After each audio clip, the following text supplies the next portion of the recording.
50 ஆண்டுகளுக்கும் மேலாக ஒரு வலுவான தேசத்தை உருவாக்குவதில் சிறந்த பங்காற்றியுள்ள செட்டிநாட் சிமெண்ட்டுகள் உங்கள் இல்லத்து கான்கிரீட்டுக்கான தரமான படைப்புகள். மும்மொழி கொள்கையை எதிர்க்கும் தமிழக வெற்றிக் கழக தலைவர் விஜயின் பிள்ளைகள் அரசு பள்ளியில் சமச்சீர் கல்வி திட்டத்திலா படித்து வருகிறார்கள் என பாஜக தேசிய செயற்குழு உறுப்பினர் H. ராஜா கேள்வி எழுப்பியிருக்கிறார். கோவையில் செய்தியாளர்களிடம் பேசிய அவர், இருமொழி கொள்கையை ஆதரிப்பவர்கள் அவர்களின் பிள்ளைகளை மாநகராட்சி பள்ளியில் சேர்க்க வேண்டும் என்றார்.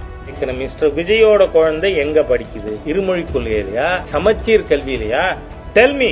உங்க குழந்தைகள்லாம் மொழி படிக்கும், 4 மொழி படிக்கும், வெளிநாட்டுல படிக்கும். ஆனா கார்பரேஷன் பள்ளிக்கூடத்தில் படிக்கிற என் ஏழை தொழிலாளி விவசாயியின் குழந்தைகளை நீங்க குறவளைய நெருப்பீங்க. படிக்காதே. என்ன புத்திசாலித்தனம் இது?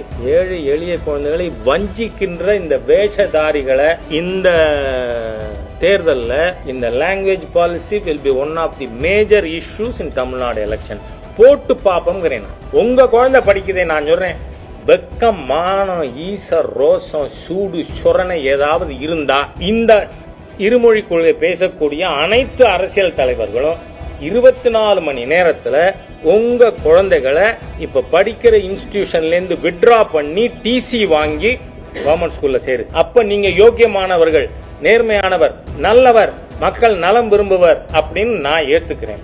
பகிரங்கமா அறிவிப்பேன். நாளைக்கு மிஸ்டர் விஜய் வெளிநாட்டுல எங்க தன் குழந்தை படிச்சாலும் வித்ட்ரா பண்ணுங்க. இங்க தமிழ்நாட்டுல வந்து கார்பரேஷன் ஸ்கூல்ல சேருங்க. ஸ்டாலின் அவர் செய்யணும், கனிமொழி அவர் செய்யணும், எல்லாரும் செய்யுங்க. தமிழ் எளிய தமிழ் மக்களின் துரோகிகள் இந்த தலைவர்கள் அத்தனை பேர்.